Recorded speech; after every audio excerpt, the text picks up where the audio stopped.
तो मेरे प्यारे छात्र छात्रों और मेरे फ्री फायर लवर्स, बच्चों को सूचित किया जाता है कि अभी पेपर लिखना शुरू न करें। अभी थोड़ी देर में यहाँ से सवालों के सही जवाब दिए जाएंगे। इस साल अंग्रेजी के पेपर में कोई भी बच्चा फेल नहीं होगा, क्योंकि नकल कराने का ठेका हमने लिया है। आज का ये वीडियो बहुत ही ज्यादा धमाकेदार और यहाँ पे बहुत ही शानदार है, क्योंकि यहाँ पर मैं लेके आ चुका हूँ आपका 100% आपका रियल गारंटीड आपका असली पेपर। अभी मजा आएगा ना भिड़ो नानजी भाई, अभी आएगा रोड पे। और यकीन मानो छात्रों, यदि आपने पूरा आपका पेपर देख लिया है, मैंने आपको इसके ऑब्जेक्टिव के आंसर प्रॉपर मैंने बता दिए हैं। और इसके आंसर आज मैं आपको क्वेश्चन नंबर कहां से, आपका क्वेश्चन नंबर 5 से लेकर टोटल आपके 23 क्वेश्चन के प्रॉपर आपके आंसर मैं बताने वाला हूं। आप यहां पे पूरे क्वेश्चन रट लेना। आपके टोटल इसमें 22 क्वेश्चन है, तो ये आपका फुल एंड फाइनल वीडियो है। टॉप करोगे, गारंटी है आप 80 में से 80 नंबर लेके आओगे। एक एक क्वेश्चन ऐसे रट लेना कि आपको यहाँ पे 7 जन्मों तक आपको यहाँ पे क्या है, आपका ऐसे रटना है कि भाई साहब आपको 7 जन्म नहीं भूलना चाहिए। सभी टेस्ट सेट में आपका पेपर यही आएगा, इसकी मैं गारंटी लेता हूँ। चलिए, और अभी तो रुको, क्लाइमैक्स अभी बाकी। अब यहाँ पे क्या है, देखिए, जो भी छात्र पहली बार आपको यहाँ पे वीडियो पर आए हैं तो उसको सबसे पहले वीडियो को दिल से लाइक करना है और साथ में चैनल को सब्सक्राइब कर लेना है, जिससे हर वीडियो का आपका प्रॉपर नोटिफिकेशन आपको मिले और यहाँ से टॉपर बनकर आप निकलो। तो चलिए, जो भी छात्र यहाँ पे ऑब्जेक्टिव के आंसर नहीं देखे हैं तो आप यहाँ पे फटाफट इनका आंसर कर लीजिए। देखिए, आपका यहाँ पे ऑब्जेक्टिव है, सभी के आंसर आपका यहाँ पे टिक लगा हुआ है, आप इसे देख लो, स्क्रीनशॉट कर लो। यहाँ पे हम आगे के आंसर पूरे आपके 23 क्वेश्चन के आंसर देखेंगे, डाउट नहीं करना है, पूरा आप यहाँ पे कोडिंग मिला सकते हो। ठीक है, चलिए, आपका यहाँ पे इसके बाद आपका यहाँ पे आगे क्वेश्चन इंग्लिश मीडियम वाले छात्रों के लिए यहाँ पे देख लो, आंसर आप यहाँ पे सेम टू सेम आपका हिंदी के जैसे ही होने वाला है। इसके बाद आपका यहाँ पे रिक्त स्थान क्वेश्चन आपका पहले में आंसर आपको बल करना है, 8 नंबर का यहाँ पे आपका रिक्त स्थान है। और इसके बाद आपका यहाँ पे दूसरे में भार, तीसरे में आंसर आपको यहाँ पे विस्थापन, चौथे में कोलाइडी, 15 में आपको, 5वें में आपको 35.5 और इसके बाद छठे में आंसर परमाणु द्रव्यमान और 7वें में आंसर आपको अनैच्छिक और 8वें में आपको यहाँ पे ब्रायोफाइटा। और आपका यहाँ पे देखिए सही जोड़ी के पूरे आंसर आपको यहाँ पे मिल जाएंगे। आपके सभी के आंसर देखिए, पहला लाइसोसोम, आपको इसमें आत्महत्या की थैली, सभी का आंसर दिया है भाई साहब, किसमें किसको मिलाना है तो स्क्रीनशॉट कर लो। इसके बाद हम चलते हैं आपका यहाँ पे आगे क्वेश्चन। देखिए, आपको यहाँ पे इंग्लिश मीडियम वाले छात्रों के लिए क्वेश्चन मिल जाएंगे और अगला आपका यहाँ पे एक वाक्य, आपको एक शब्द उत्तर, आपको यहाँ पे 8 नंबर का आपका क्वेश्चन आता है। तो यहाँ पे क्वेश्चन देख लो। आपका पहला क्वेश्चन, आपका स्थिर अनुपात का नियम किसने दिया? लेबोजियर। और परमाणु के जिन समूह पर नेट आवेश विद्यमान हो उसे आयन कहते हैं। पूर्ण का एसआई मात्रक मीटर प्रति सेकंड स्क्वायर। और यहाँ पे एक गाड़ी का ओडोमीटर मापता है ताक्षणिक चाल। और यहाँ पे मिश्र धातु पीतल के घटकों के नाम आपको जस्ता और कापर। और इसके बाद आपको इसका आंसर 20 किलो हर्ट्ज से आपका 20,000 किलो हर्ट्ज। और इसके बाद पराश्रव ध्वनि क्या है? आपको यहाँ पे 20 किलो हर्ट्ज से आपका अधिक आवृत्ति। और बॉस इंडिकस का जंतु वैज्ञानिक नाम आपको यहाँ पे गाय। ठीक है, चलिए, इसके बाद आपका यहाँ पे आता है आपके 2 नंबर के आपके पूरे क्वेश्चन। तो आपको यहाँ पे क्वेश्चन नंबर 5 शुष्क बर्फ आपका किसे कहते हैं और क्यों? और इसके बाद आपका यहाँ पे गुप्त उष्मा। तो चलिए फटाफट एक एक क्वेश्चन के आंसर देखते हैं। तो पहला आंसर आपको यहाँ पे देखना है। तो देखिए, आपको यहाँ पे लिखा है शुष्क वर्ग किसे कहते हैं। इसका पूरा आंसर यहाँ से लेकर आपको यहाँ तक लिख देना है। चलिए, और इसके बाद इसके अलावा क्वेश्चन गुप्त उष्मा किसे कहते हैं, 2 नंबर क्वेश्चन, आपको इसका आंसर पूरा आपको ये मिल जाएगा। देख लीजिए, आपको यहाँ से आंसर स्टार्ट करना है और आपको यहाँ तक लिखना है। मैंने आपको अच्छे समझाकर आंसर बता दिया है, इसमें मात्र मैं आपको यहाँ पे आंसर दिखा रहा हूँ। ठीक है, चलिए, छठा क्वेश्चन, मिश्रण और आपको योग में 2 अंतर करना है। तो आपको इसका आंसर आपको ये मिल जाएगा। देख लीजिए क्वेश्चन, आपको यहाँ पे क्वेश्चन नंबर 6 का आंसर आपको यहाँ पे 2 अंतर करना है। आप यहाँ पे 3 अंतर इसमें दिया गया है, आप इसे अच्छे से लिख लेना। ठीक है, चलिए, इसके बाद इसके दो क्वेश्चन, क्रोमेटोग्राफी आपका विधि क्या है? आपको इसका आंसर आपको ये मिल जाएगा। देखिए, क्वेश्चन नंबर 6 का अथवा आपको पूरा आंसर यहाँ से लेकर आपको यहाँ तक आपको लिखना है। ठीक है, चलिए, मिल गया। अब चलते हैं आपका यहाँ पे नेक्स्ट क्वेश्चन क्या लिखा है। अगला क्वेश्चन देखिए, यहाँ पे लिखा है संयोजकता किसे कहते हैं। आपका यहाँ पे 2 अंक क्वेश्चन। छात्रों, आपका इसका आंसर यहाँ पे मात्र लिखना है। आपको यहाँ पे किसी तत्व के बाहरी कक्षा में उपस्थित इलेक्ट्रॉन जो रासायनिक क्रिया में भाग लेते हैं संयोजक इलेक्ट्रॉन कहलाते हैं। और इसे ही इलेक्ट्रॉन की संख्या उस तत्व की आपकी संयोजकता कहलाती है। मात्र आपको यहां से लेकर आपको यहां तक आंसर करना है, ठीक है। इससे आगे आंसर मत करिएगा। इसके बाद क्वेश्चन आपको यहाँ पे समस्थानिक किसे कहते हैं, आपको एक उदाहरण सहित आपको बताना है। तो आपका ये रहा समस्थानिक के बारे में क्वेश्चन, देख लो। आपको यहाँ पे समस्थानिक किसे कहते हैं और इसका आंसर आपको यहाँ पे मिल जाएगा। देखिए, ऐसे तत्व जिसके परमाणु आपका इनका संख्या समान होता है परंतु परमाणु आपका यहाँ पे द्रव्यमान संख्या भिन्न भिन्न होता है, इसे ही कहते हैं समस्थानिक। और आपका यहाँ पे देखिए हाइड्रोजन के 3 समस्थानिक, प्रोटियम, ड्यूटेरियम और आपका यहाँ पे ट्राइटियम, ठीक है। और क्लोरीन के 2 समस्थानिक होते हैं, क्लोरीन 35 और क्लोरीन 37। आपको आंसर कर लेना है। और यदि आप कुछ आईएमपी क्वेश्चन के रूप में याद करना चाहते हैं तो आप यहाँ पे संभारिक के बारे में आप इसे अच्छे से याद कर लीजिएगा, ठीक है। चलिए, ये क्वेश्चन भी आप इसे याद कर लेना। आपके अन्य सेट के लिए आपका 100% आपका यहाँ पे क्वेश्चन आने की पूरी संभावना है। और इसके बाद क्वेश्चन आपका यहाँ पे देखिए, ऊतक किसे कहते हैं, एक उदाहरण और आपको यहाँ के न्यूरॉन्स के आपको चित्र बताना है।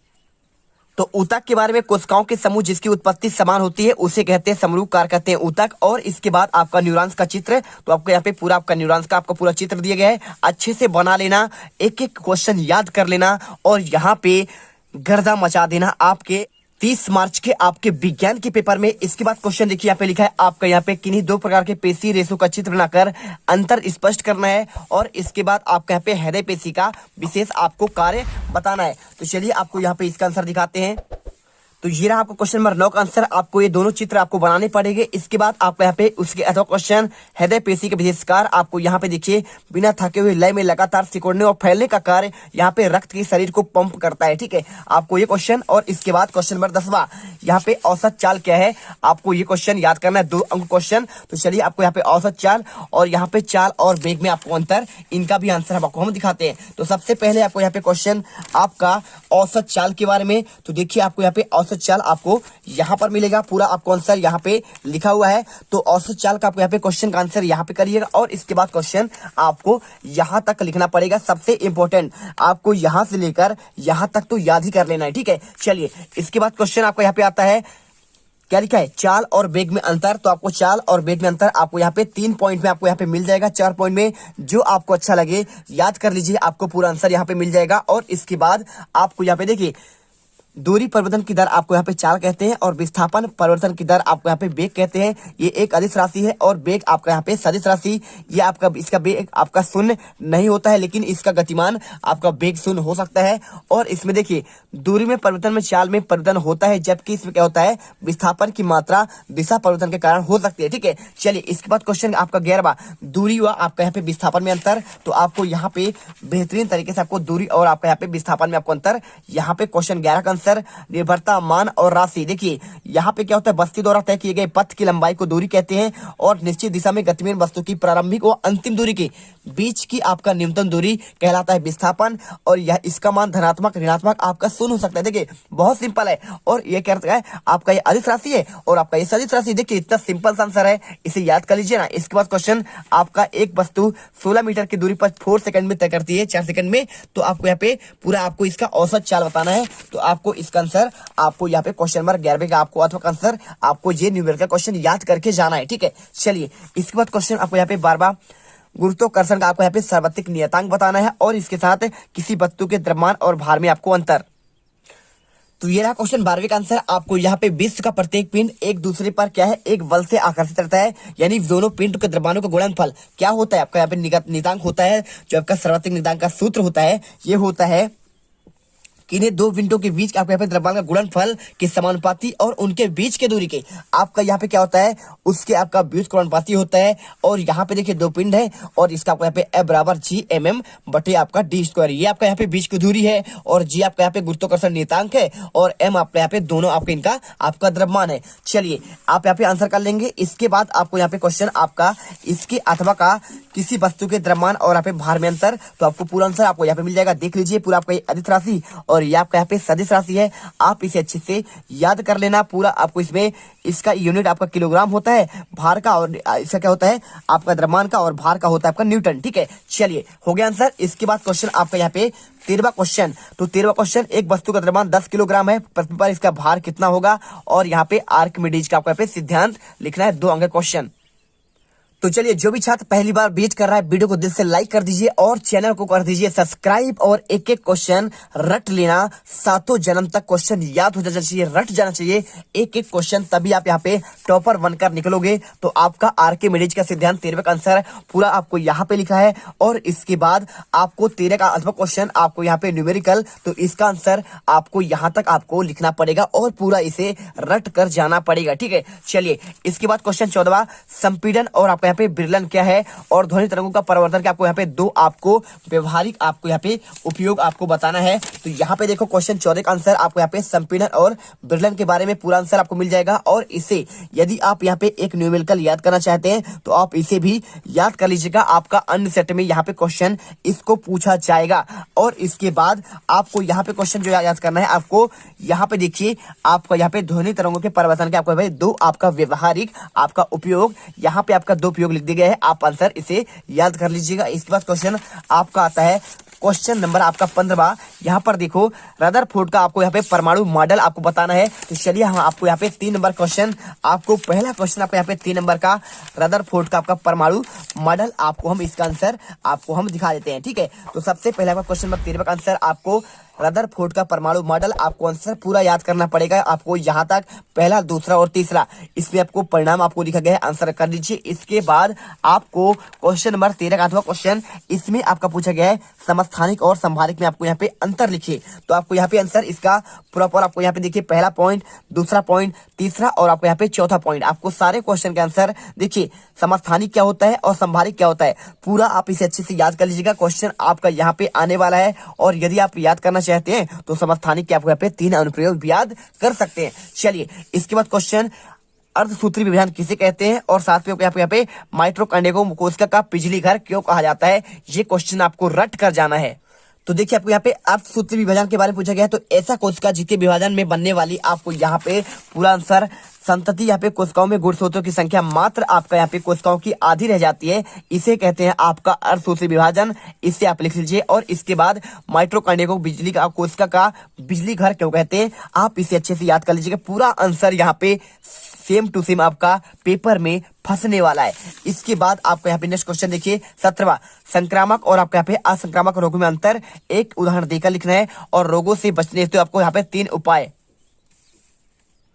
तो क्वेश्चन 17 का आंसर आपको पहला आपको संक्रामक रोग के बारे में यहाँ पे लिखा है, इसका उदाहरण। और इसके बाद आपको यहाँ पे देखिए जो रोग क्या होता है, वायु, जल, भोजन, कीटों के माध्यम से एक व्यक्ति से दूसरे व्यक्ति में चले जाते हैं, इसे कहते हैं संक्रामक, जैसे हैजा, टीबी, फ्लू। और इसके बाद असंक्रामक में वे रोग जो संक्रमित व्यक्ति से दूसरे व्यक्ति तक नहीं फैलते हैं, उसे कहते हैं असंक्रामक या असंचरणीय रोग। जैसे आपको यहाँ पे क्या हो जाएगा, आपका यहाँ पे सिंपल तरीके से आपका जो है एड्स हो गया है ना, ऐसी बीमारी। और इसके बाद आपको 17 का आपका अथवा क्वेश्चन, आपको रोगों से बचने होते 3 उपाय, आपको यहाँ पे आंसर करना है और इसके बाद आपको आंसर यहाँ पर आपको लिख देना है। ठीक है, आपको यहाँ तक पूरा आंसर प्रॉपर करना पड़ेगा। चलिए इसके बाद क्वेश्चन आपका 18वां कंपोस्ट क्या है, इसके आपको यहाँ पे 2 उपयोग और आपको यहाँ पे अंतरा फसलीकरण क्या है, इसका आपको यहाँ पे एक लाभ बताना है। तो बहुत अच्छे ध्यान से इसे याद करिएगा। आपको यहाँ पे वर्मी कंपोस्ट के बारे में आपका यहाँ पे पूरा इसका महत्व दिया गया है, आप 5 पॉइंट याद करिए। और इसके बाद अंतरा फसलीकरण क्या है, तो सोयाबीन और मक्का को एकांतरा पंक्ति में एक खेत में ही एक साथ उगाने पर इसे कहते हैं अंतः फसलीकरण कहते हैं। और इसके बाद आपको यहाँ पे क्वेश्चन आता है, देखिए आपको यहाँ पे कौन सा 19वां क्वेश्चन, द्रव्यमान संरक्षण का नियम उदाहरण देकर आपको समझाना है। और इसके बाद यहाँ पे निम्नलिखित आपको यहाँ पे सूत्र इसका लिखना है।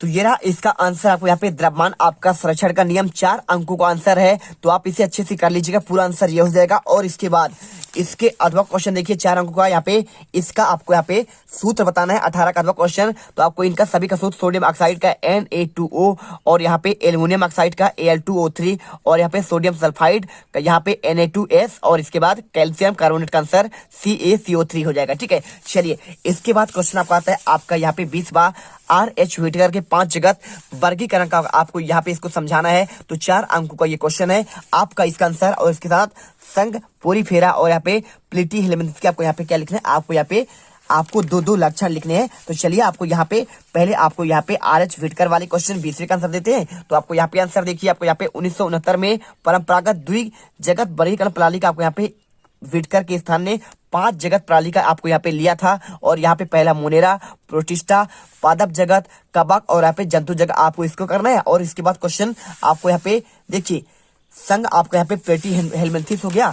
आपको यहाँ पे कहाँ पे मिल जाएगा, आपको यहाँ पे दिखाते हैं आंसर। तो यहाँ पे आपका संघ पोरीफेरा और यहाँ पे प्लेटी हेलमिंथेस आपको 2 लक्षण बताने हैं। तो आपको पहला आपको संघ पोरीफेरा और इसके बाद प्लेटी हेलमिंथेस के आपको यहाँ पे क्या करना है, आपको यहाँ पे 2 लक्षण आपको बताने हैं, इससे याद कर लेना। और यदि आप यहाँ पे कुछ और याद करना चाहते हैं तो संघ एनेलिडा और आर्थ्रोपोडा में अंतर याद कर लीजिएगा। और साथ में जगत, मोनेरा और पुष्ट के आपको 4 कारण लिख लीजिए। इससे बाहर क्वेश्चन आपका एक भी नहीं जाने वाला है, ठीक है। तो आपको यहाँ पे इस यूनिट से आपके 4 नंबर आने हैं। तो यहाँ पे आप जितना क्वेश्चन याद कर सको इसे याद कर लेना। चाहो तो आप ये याद कर लो, चाहो तो आप ये याद कर लो। कवक जगत के 4 लक्षण, आपके यहाँ पे 4 नंबर हर आपका ये यूनिट आने ही आने वाला है, ठीक है। चलिए, तो यहाँ पे छात्रों आपका 21वें क्वेश्चन से पहले आपका एक बार फिर से रिक्वेस्ट है कि आपका भाई साहब आपका सभी सेट में यही क्वेश्चन आपके आने वाले हैं। तो आपसे वादा है तो ऐसे रट लेना कि एक भी क्वेश्चन नहीं छोड़ना है। 7 जन्मों तक आप क्वेश्चन नहीं भूलना चाहिए, कुछ भी हो जाए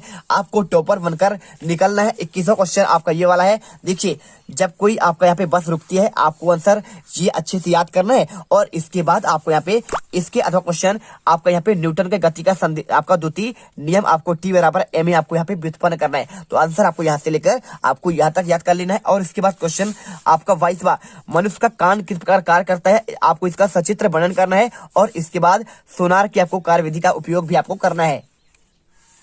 तो ये रहा क्वेश्चन आपका 22वें। आपका लास्ट क्वेश्चन है मनुष्य के कान का प्रकार, आपको इसे लिखना है पूरा आपको यहाँ पे वर्णन। और इसके बाद आपको यहाँ पे पहले इसको कान का आपको नामांकित चित्र बनाना है। और चित्र बनाने के बाद आपको ये पूरे आपके आंसर इसे आपको इसी प्रकार से आपको लिखना पड़ेगा। और इसके आपका क्वेश्चन आपको यहाँ पे सोनार की कार्यविधि आपको उपयोग का वर्णन करना है। तो पूरा आंसर पहले आपको यहाँ पे सोनार के बारे में पूरा आप लिख दीजिएगा। और इसके बाद इसका आप यहाँ पे उपयोग, सोनार का उपयोग समुद्र की आपका गहराई ज्ञात करने में, इसका उपयोग जल के अंदर स्थित चट्टानों या घाटियों का ज्ञात करने में, इसकी ऊंचाई उपयोग डूबी हुई बर्फ या डूबी हुई जहाज के आदि को जानकारी प्राप्त करने में किया जाता है। तो हमने यहाँ पे टोटल आपके 22 क्वेश्चन के आंसर एक ही वीडियो पर कवर कर दिए है। और आई होप ये वीडियो आपको धमाकेदार लगा होगा। तो आपको यहाँ पे 100% आपका रियल गारंटेड आपका असली पेपर का पूरे आंसर दे दिए गए हैं। तो आप यहाँ पे टॉप करोगे, गारंटी है 80 में से 80 नंबर आएंगे। एक एक क्वेश्चन रट लेना, छोड़ना नहीं है। तो जय हिंद,